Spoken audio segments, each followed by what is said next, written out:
Welcome to another episode of Reese's Reviews. My name is Matt, and joining me on this episode today is first name Reece, last name Cashel. How are you? I'm doing very well, thank you. Fresh second week here in 2026.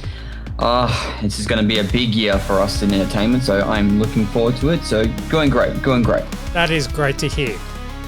Before we get into anything else, we've got a fair bit on, but we'll promise we'll keep it a little bit shorter than normal.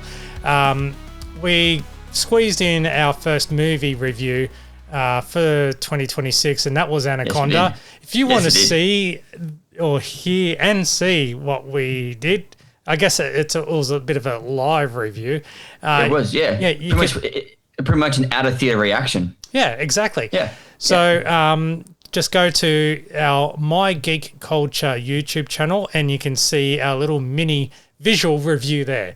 So, Absolutely. And you can see how I get around copyright issues. Themes, mate. Themes. Gotta love YouTube copyright. Themes. Yes. Themes.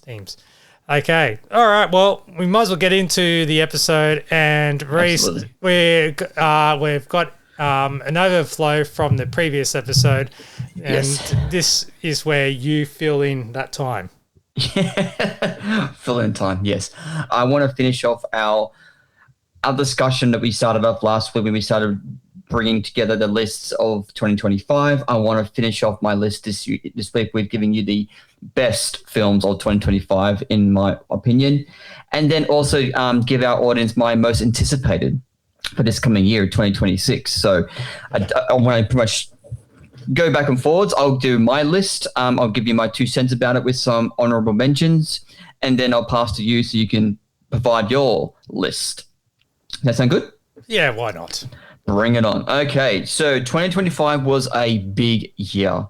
So I've got a lot of films this year, and just because a film that I mentioned here doesn't mean I didn't like it. There's a lot of films that got released this year that I really enjoyed, but there was only so many spots on my list and only so many spots on my honorable mention. So just because it's not listed, I'm just getting a preface to our audience. Doesn't mean I did not enjoy it. It's just that when it comes to films, especially when you go to a theatrical, it's all about the experience. So if I walked out of a film and out of the theater this year and I had an experience, it made me thought-provoking, made me have fun, and it entertained me, that's where these films just go a little bit further than what they normally would. So I just wanted to give that preference to our audience when it comes down to the list that I'm about to provide.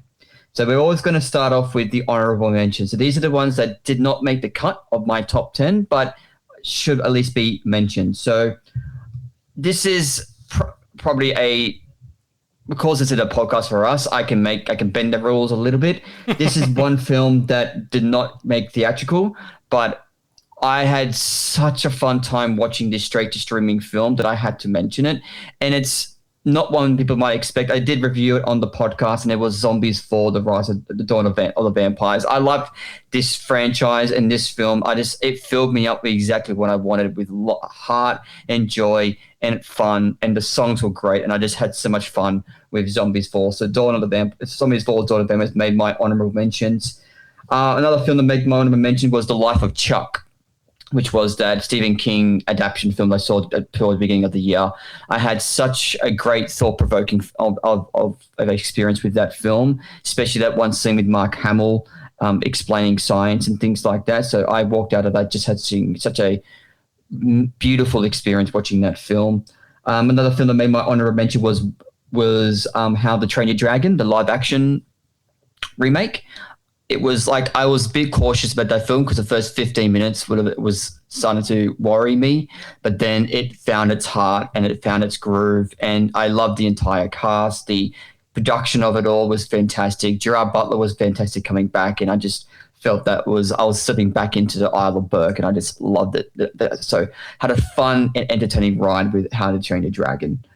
Another one that I really enjoyed, which I think was on my honorable mentions, was the Aussie action adventure film Primitive War, which was pretty much the equivalent to what Dinosaur Rebirth, Jurassic World Rebirth should have been this year. So I'm not being, it's I'm not one. I wouldn't say it's not one of those times where I would say just because it's an Aussie film that I would give it. I always give each film its own merit, and this film delivered on the action, the characters, a great thoughtful story. Some of the CGI was a little bit patchy at times, but it did not take away from the narrative of the story. So I really enjoyed that. Another film that I put on my honorable mention was Companion, which was a normal trope of AI gone bad in a way, but it was done in a fresh, brand new way, which was so captivating to watch. And it did not do very well at the box office. It kind of flopped. Not many people saw it, but I ended up seeing it a bit later on after it left theatrical and really enjoyed it. It was a grilling, fun, horrific time, a horrific suspense at times, and it was really, really fun.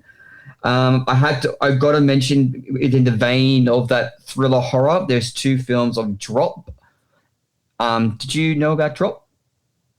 So Drop is the film where it's literally the 90% of the film is set in one location at a restaurant, and it's pretty much this actress who's a mum pretty much gets blackmailed into purveying out some certain plans to protect her children who was being kidnapped and things like that. But it's all set on one location. It's also got the gentleman from It Ends With Us in 1923, who's actually been rumored to be eyed for Batman, which that's rumor mill. But neither here nor there, yeah. Neither there. And then Final Destination Bloodlines. I had such a fun time. Like I enjoyed the Final Destination films, but this one was a true to form. It was back to horror.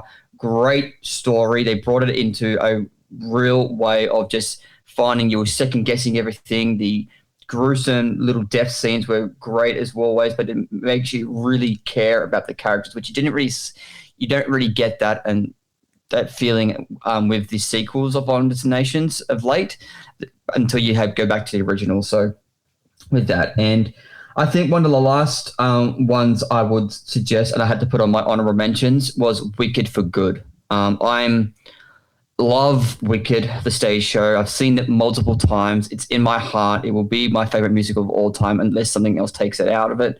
So Wicked for Good has made my honorable mentions. It did not make my list due to the fact of that first 45 minutes that I said that it just felt a little bit too scripted. It didn't have some of that magic to its extent. But when it comes to about the 50-minute mark where it found it, that's where it found its heart and its groove, and everything was just goosebumps feeling with all the songs moving on from there. So it had to make my honorable mentions, but unfortunately, with a little bit of a disappointment from this year, it didn't meet my top 10.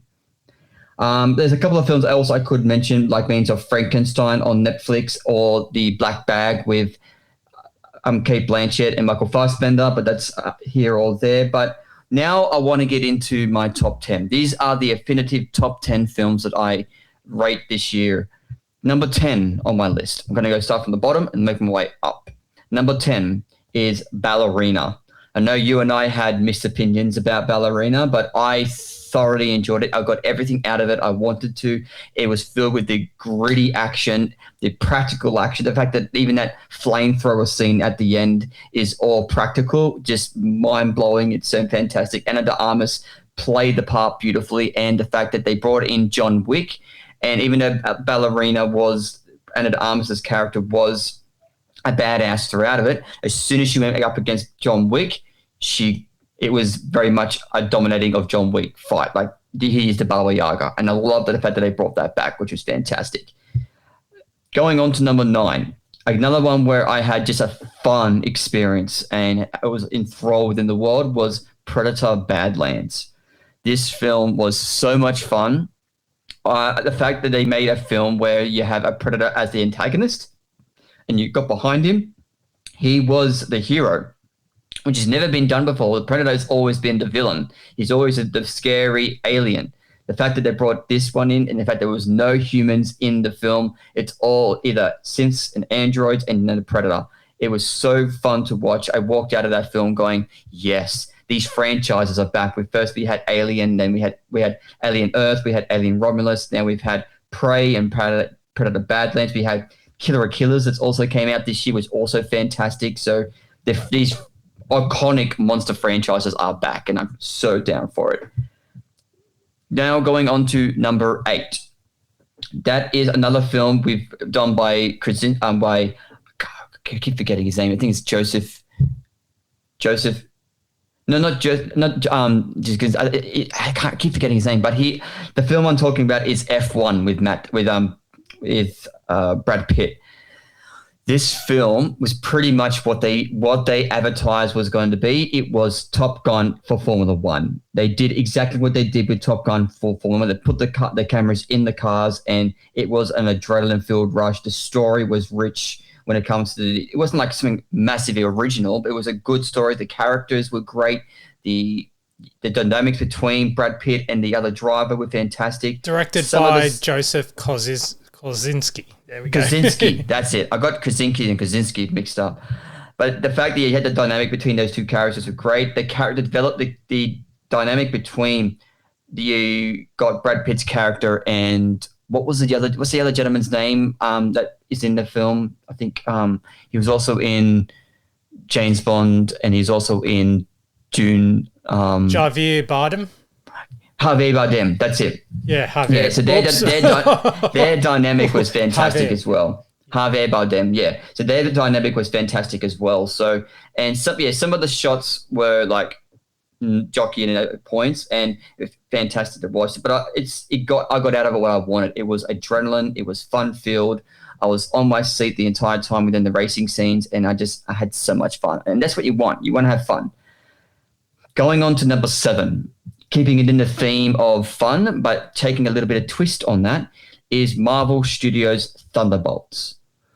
They had 3 films come out of Marvel this year, and not saying I did not like Fantastic Four. I love Fantastic Four, but it was a great fresh take on those heroes. But Thunderbolts stands out to me. I loved Thunderbolts and the fact that they took it to a different direction that a lot of Marvel films don't really go. They go down the mental health and the psychologist side of things, with everyone feeling different things and being able to come together in a certain way, where what happens when you're dealing with the loss of everyone disappearing for 5 years and coming back and trying to get back into the world and losing loved ones and things like that. So Red Guardian is always a standout. I love David Harbour's Red Guardian. He's so classic. He can bring such amazing comedy, but then switch things to being very heartfelt when it comes to him and Florence Pugh's Elena. And I felt that the dynamic between the entire cast was just so perfectly casted and done.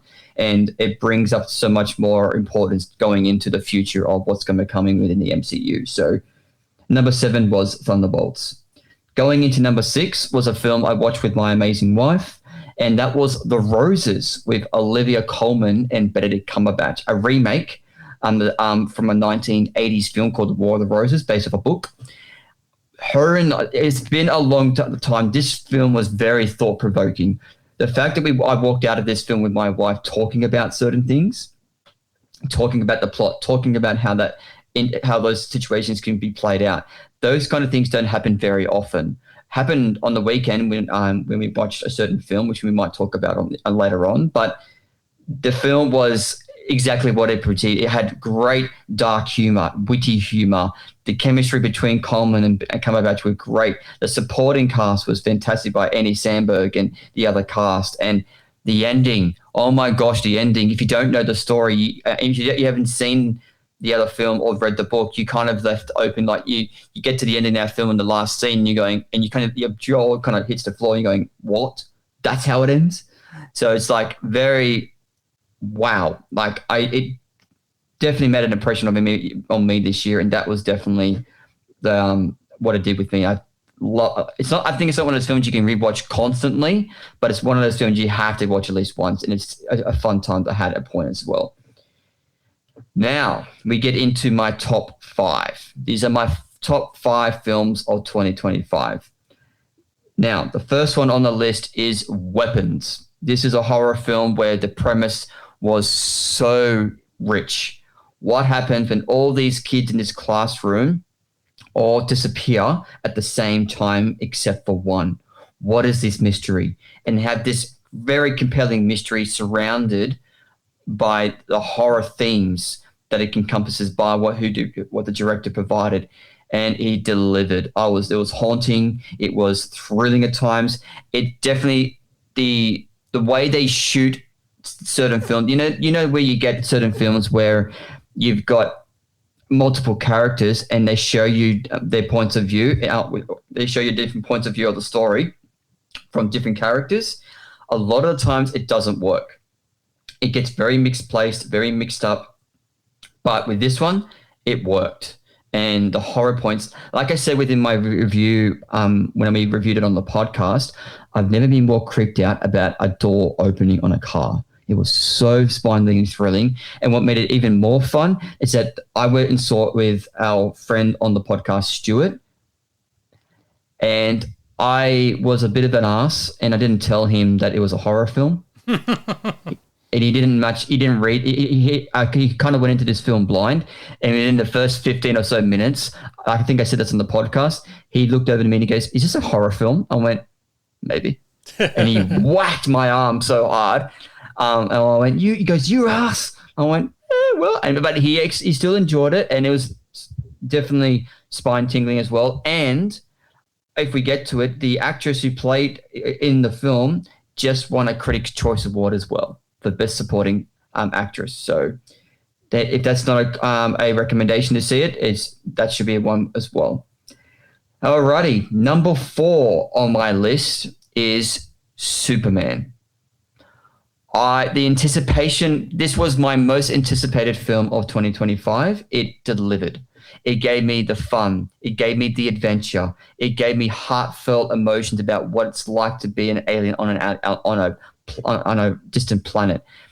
David Cornsweet embodied Superman so well, and I believe that he is our Superman moving forward. I love the chemistry between him and Lois Lane, and the actress who played Lois Lane.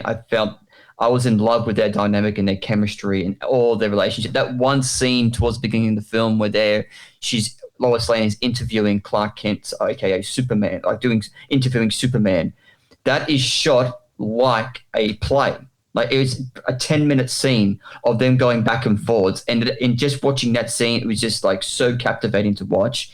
It's so thrilling. And all the adventure side outside around it as well, like having Nicholas Hoult as a perfect Lex Luthor.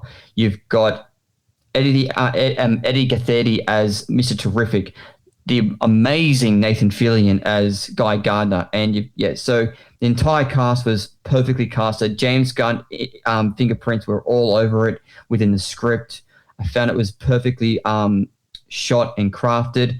I think the one criticism I had with the film, it could have gone on for a bit, at least another 15, 20 minutes longer to make some things breathe a bit more. But I had so much fun watching Superman, and I think I've watched it 3 times since then as well. So loved watching Superman. Now we go into my top 3. Top 3 is a film that I only recently reviewed on the podcast, which was Nuremberg with Russell Crowe, talking about the Nuremberg incident in World War II. I still think about this film and what it showed me. I had thought it was, again, just like I had with other films like The Life of Chuck and The Roses, thought-provoking in a lot of moments and very hard scenes to watch, but the performances were fantastic, done by Russell Crowe and Rami Malek. Michael Shannon was perfectly done as well. It was beautifully directed. There are certain shots that are done very stage-like as well, just like we had with Superman. It was definitely well crafted that way, and there are some moments where you can feel it is very much a drama. So it's not like it's an action-packed war film. It is a drama, and you feel that with the narrative, how it's shot. And I was captivated with every single moment throughout the film, and I was heartbroken by the end, watching certain scenes when they showed the POW camps and things like that, what the Germans did. And I just think it was absolutely phenomenal to watch. And I rated it pretty highly when I did my review on Letterboxd and this podcast as well. This goes into my top 2. Now, The second one, this film that's on my number two is pretty much number two and number one were very neck and neck with me. I found, but my number one just it made more of an impression on me than number two, just by a tiny bit. But this one again, I think out of all the films that I walked out had a lot more thought provoking and made an impression on me, and that I had to sit with quite a while. This one was the most out of all the films I've seen this year. And again, it's another film that's adapted by Stephen King, which was The Long Walk. The fact that you've got this film, which is pretty much set like Hunger Games, and I don't know what other film I compared it to, but it's pretty much you've got this competition where you've got to walk for at least 3 miles per hour, no less than that, and keep walking and walking and walking until the last person survives, and then they get a prize and a wish. And I was so enthralled within this series. Something the basic principle we had is people walking. One or two scenes were a little bit disturbing, which goes into context. If you're walking for that long, what's going to happen? Bodily ways. And the dynamic between the two leads were just so enthralling. Every single scene, I was like, one of those things, like I think you see those memes when you're seeing like this, I'm just like so captivated with what's going on screen. And you got Mark Hamill as the villain, or the general villain as well. And he just, again, you got Mark Hamill this year. He was in 2 Stephen King adaptations, The Life of Chuck and The Long Walk, and he gave great performances in both. And this film, I think when it comes out on streaming, I'm going to sit down and rewatch this again, because it made an impression on me, and it made me have a lot of thought provoking about certain things, about life and about choices and just about preserving each moment. And it was just very, very excellently directed. The screenplay was adapted beautifully, and it was the performances by the leads. I cannot emphasize enough how fantastic it was. So I rank it so highly, and The Long Walk is my number 2. This should come to no surprise what my number 1 is. I've been talking about it a little while. I rated it highly this year, and it is, of course, Ryan Coogler's Sinners. This film was absolutely incredible. Yes, bring on the applause. I am so looking forward to this award season. I want Sinners to get some flowers this award season, because it is wholeheartedly deserved. The genre switches between, you've got drama, you've got a thriller, you've got horror aspects. There is all like I said within my review, Sinners, like, it is, when you watch the trailer, you can see that you got yes, there is vampires in it, but it's not like they take front stage for a while. Like the first 45 minutes, you completely forget you're watching a vampire with horror aspects in it. Like I completely forgot about it. I was just, the way they got Michael B. Jordan playing the twins, like how he was. This movie makes me speechless sometimes, because the way Coogler was able to write the script, it's an original concept, it's an original script, which again, like I noted too with Weapons, Ryan Coogler just won the Critics' Choice Award for Best Original Screenplay for Sinners. So I was so happy to hear that as well. And that, like I said, you've got Michael B. Jordan provides a fantastic experience. We should not be surprised. Whenever he teams up with Ryan Coogler, he provides it. He did it with Creed. He did it with Black Panther. He did it with Fruitvale Station.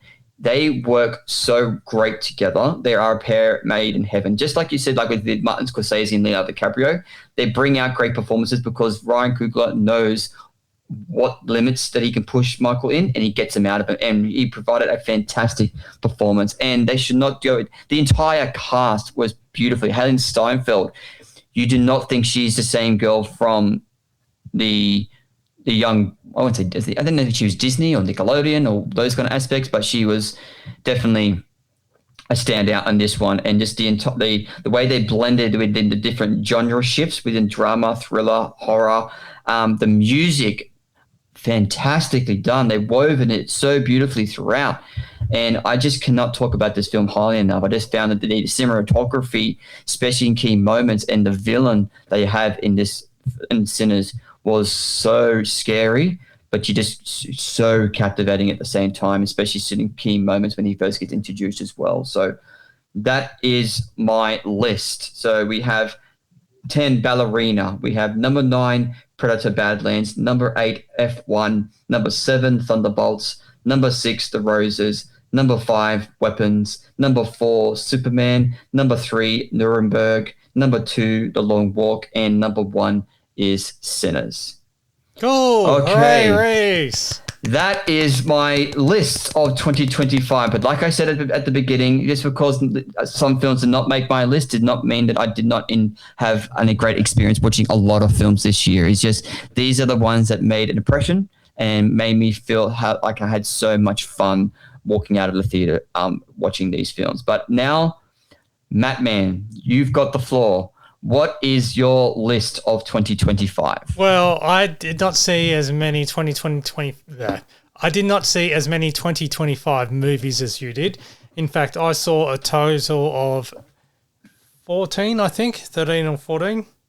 So, hey, okay, well, you can still give us a. This is what I've got. Okay, so my honourable mentions, I only have 2 of my honourables. And in fact, there's another one which it's not even worthy of honourable mentions. So I'm just going to leave it out. That's a dishonourable mention, which is Fountain of Youth.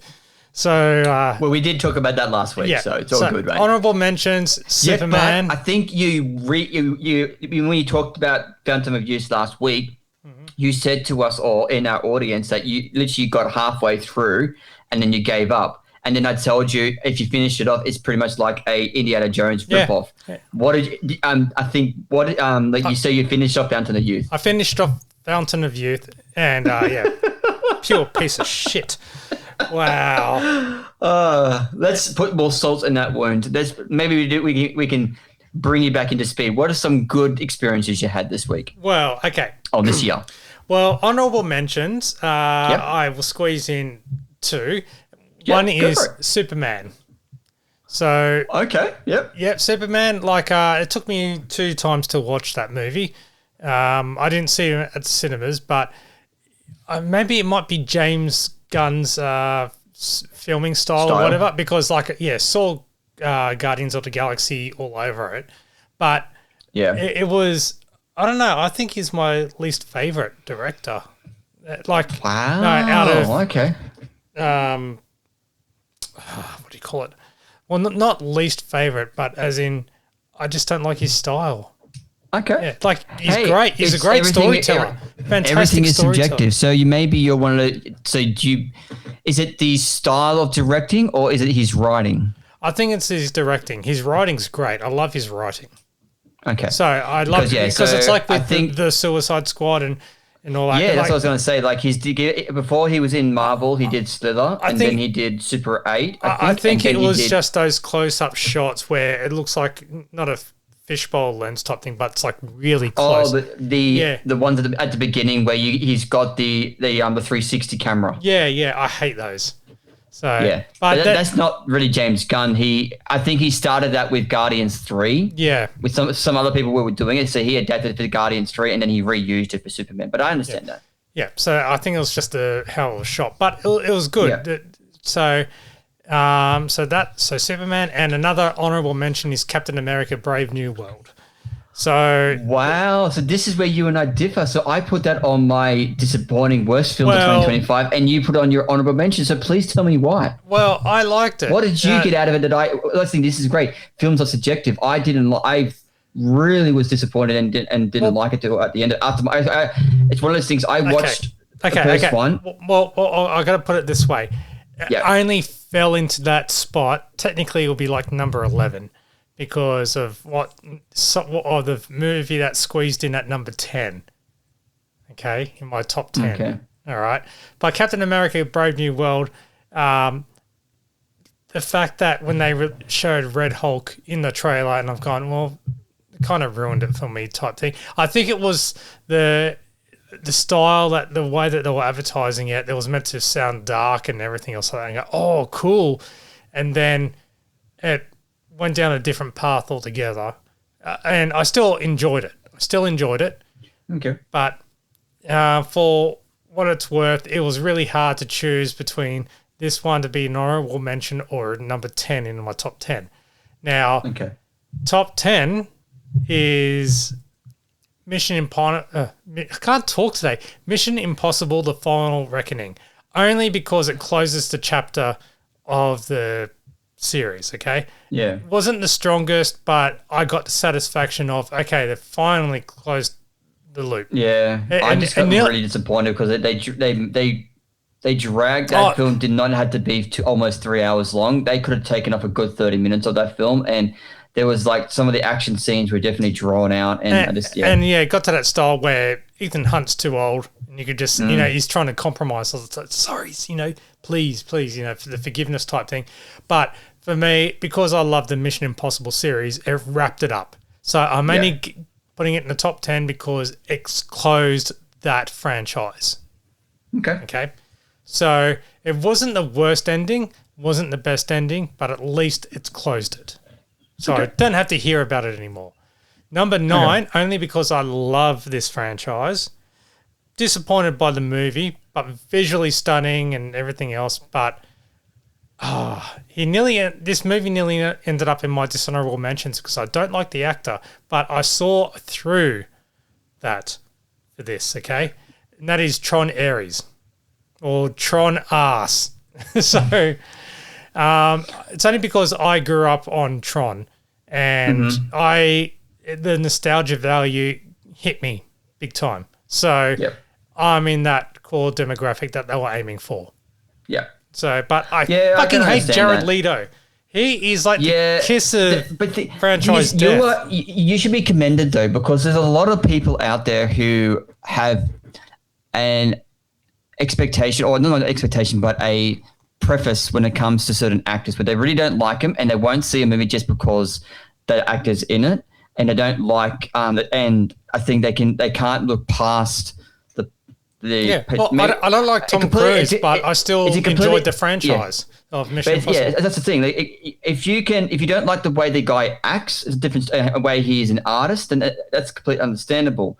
But just you don't sing a movie just because you don't like the actor. Like there's like there maybe one or two films. Like I can very much walk into a film like a lot of things that happen with Ezra Miller should have deterred me from going to see The Flash. It didn't. I can separate myself. I'm like, okay, no, this is a film. I'm going to support not the actor, but I'm going to support the studio and the actors and the crew who put this film in front of me. You know why? I can look past it because in my 9-to-5 job type thing, I can.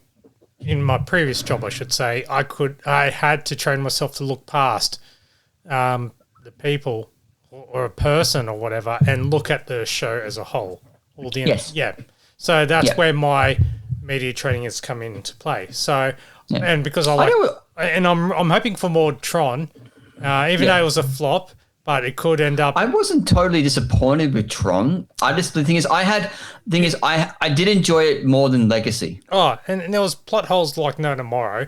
And I saw them, but I saw plot holes in Legacy as well. But the thing is, though, they if anything, they could easily make another movie, but put it directly on Disney Plus because they're which they won't, because the budget they'll need to make these Tron movies, they won't blow that much money for a streaming movie. I think they put too much money into this film. So they were trying really hard. Yeah, they tried too hard.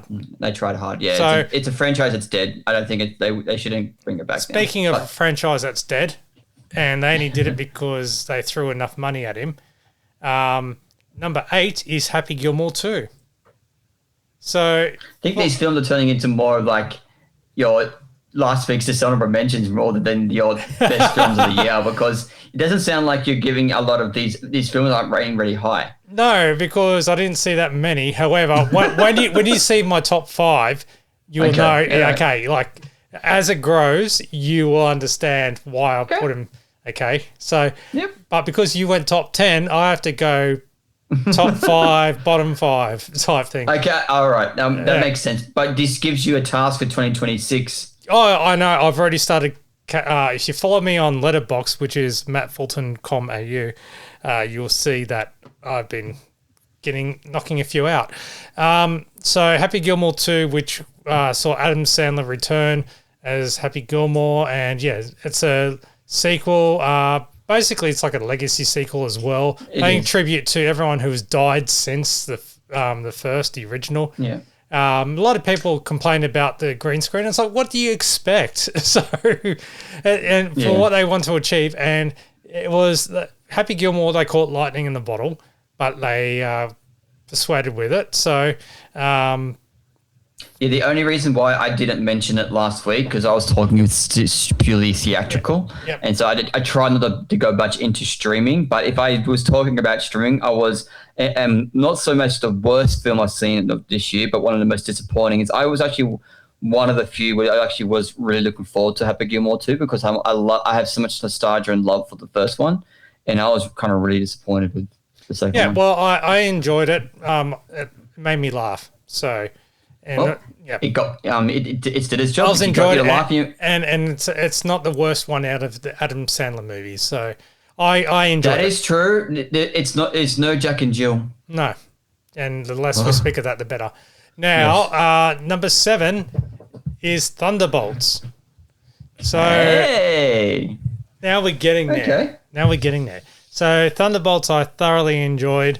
So you and I confused me a little bit. 7. It confused me a little bit because, Bob, basically, or Sentry, he's he's invincible. So, in a sense, yes, but he's also got split personality. Yeah, I can understand that. And there were just a couple of things where, I know they've got to establish it and everything else like that, but it was a bit too slapstick.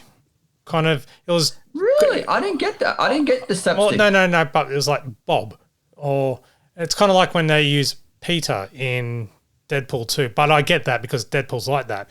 But or Thor, Love and Thunder, where it's just okay. It's being too comedic. They're not taking themselves too seriously. But Thunderbolts are good. It was just maybe I just wasn't familiar with Sentry Bob. I wasn't much familiar about him. Like I don't read comics, so I'm not too sure. But I knew I've been reading up about the character leading up to Thunderbolts because I wanted to know what Sentry was. So. And one of the characters basically dies within the first 10 minutes, and then it's like, well, that was a waste. Ghost. Yeah. So it's like, oh, all right. Imagine how much she would have been paid to make that appearance, and realize she's going to be written out. Yep. Anyway, so Thunderbolts I still enjoyed. Okay, number 6, Nobody 2. Because I'm a fan of Bob Odenkirk, and Nobody was one of my favorite action movies. And I love basically, the first one. The first one was cool. It is spiritually, because it's not official, though they've talked about it, it is part of the John Wick universe. That's fan thing watching it. So I'm wanting it. Yeah. So Nobody 2. I really enjoyed the first one. The second one I was really disappointed with. Yeah, but it's like that the studios are going, oh, Nobody was successful. Here's some money. Make it again. And I had it was a lot of action, a lot of laughter. Leave Your Brain at the Door film. I got a kick out of it. Number 5. Now, here we go. This whole top 5 for Maddie. Yes. There's my little drum roll. Spinal Tap 2, The End Continues. Now, I knew this would be in your top 5. I say that with some bittersweetness because of Rob Reiner. The recent passing. But, and the more I think about it, the more I appreciate Spinal Tap.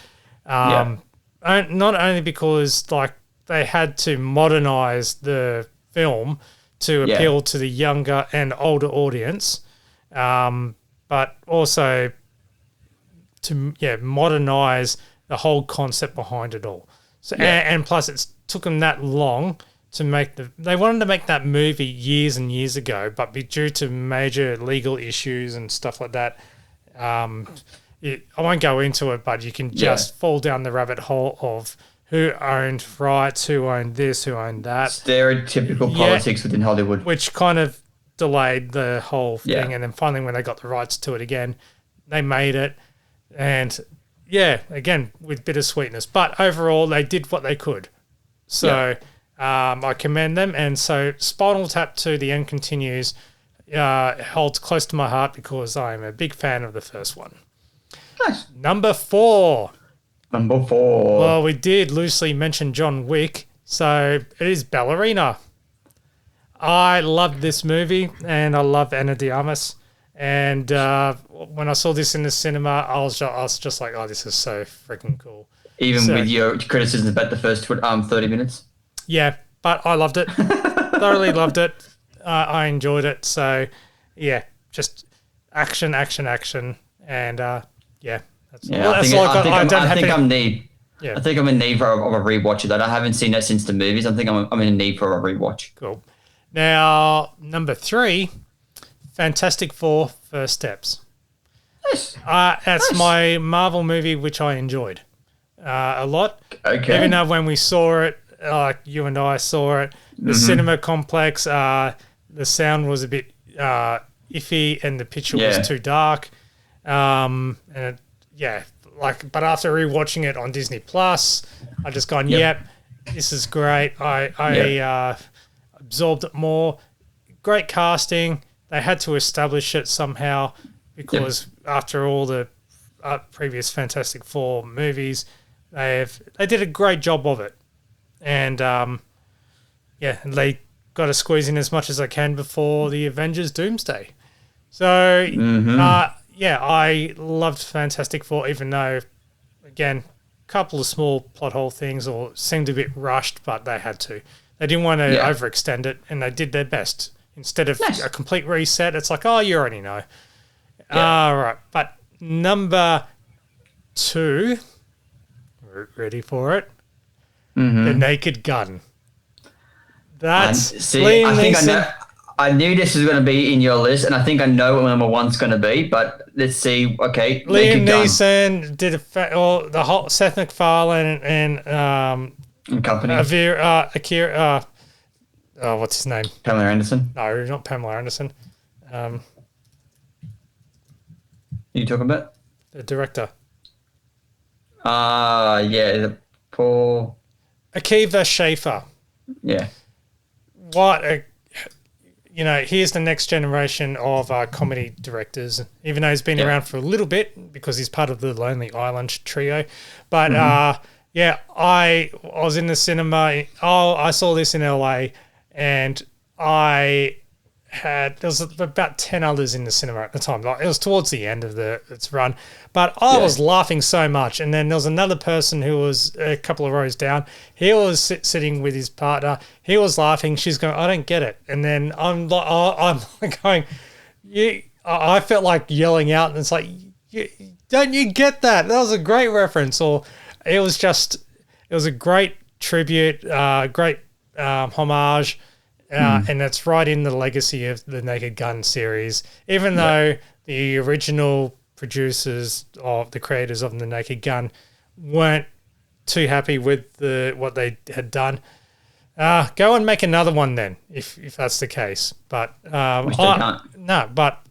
loved it. I absolutely loved it. Pamela Anderson with the comedic chops, even though she's been in a lot of other parodies and so forth. This one, she plays a great, serious, comedic, the comeback of Pamela Anderson has been absolute perler.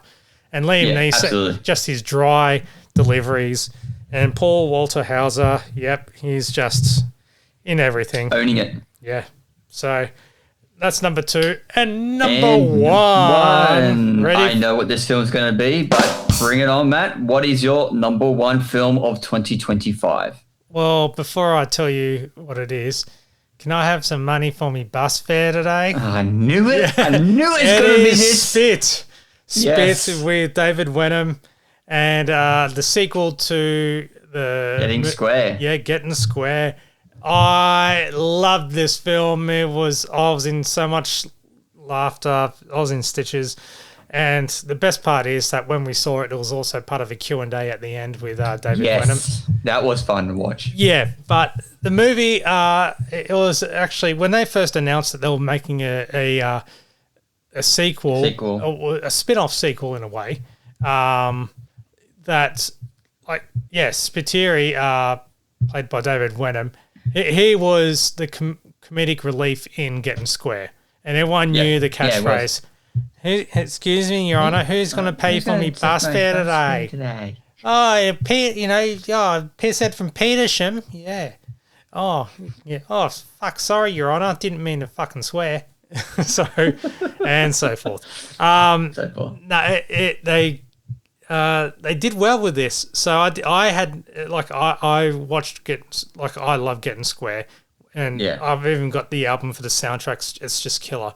And when I lived on the Gold Coast, the first thing I did was go around. I know where that was filmed. I know where that was filmed. And I nearly did the same thing too in the cinema, where I was driving, elbowing and go, I know where that was filmed. That was filmed down the road from my old work, or that was in Southport. That was, I knew exactly where it was, and I was kind of kicking myself that I wasn't working there at the time when they were filming. Yeah.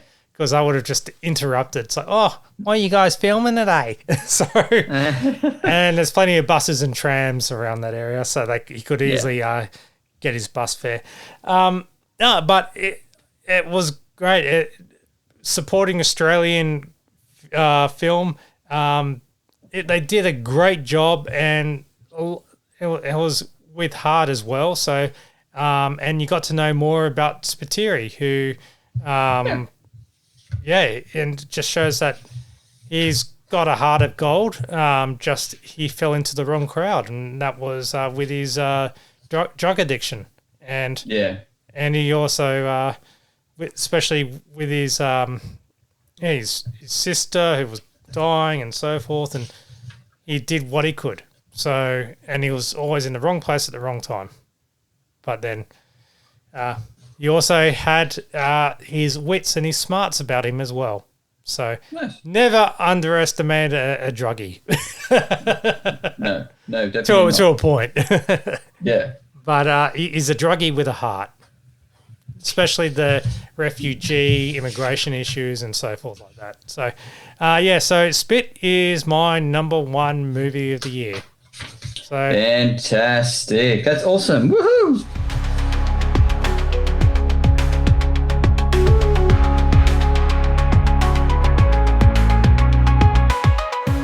We're going to try and squeeze in some more stuff, but I think our top 10 of 2025 was enough. Don't you think, Yeah, Reece? I think so too. Like, we're going to stretch. We're going to pretty much try to stretch out our New Year kind of list for 3 episodes. So we're going to make it a trilogy. So keeping in style of our films, we're going to do a trilogy. So please come back for the 3rd in the trilogy. Hopefully, it's the best of the franchise. And we're gonna Return of the Jedi. Yeah. Yes, the Return of the Jedi, the Return of the King of our podcast. So we're going to come back next week. We're going to talk about our most anticipated films of 2026, and we might also have maybe 1 or 2 reviews as well. I have some things I wanted to talk about. Maybe I'll jump on and do like a little bonus episode for our audience, maybe of a couple of things, but. Please come back next week for our most anticipated of 2026. We'll dive in all its glory detail, and that gives Mattman over here plenty of time to get up his top 10 anticipated list for 2026. Yeah, well, I need to. In fact, I got a couple. Chance to do it? I got a couple, like other than the typical Marvel movies and so forth, and DC. But one that I saw a trailer for today. And here's a sneak peek already. They Will Kill You. I can't wait for that. Okay. You have not seen the trailer for that? No, I haven't. Hold on.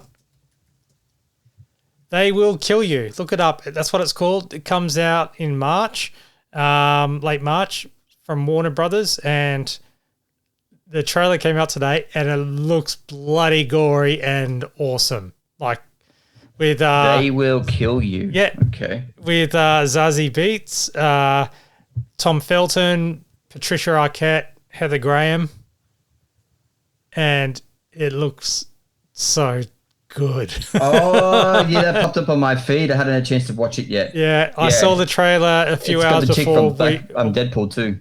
Yeah, Domino. Yeah. It looks so good.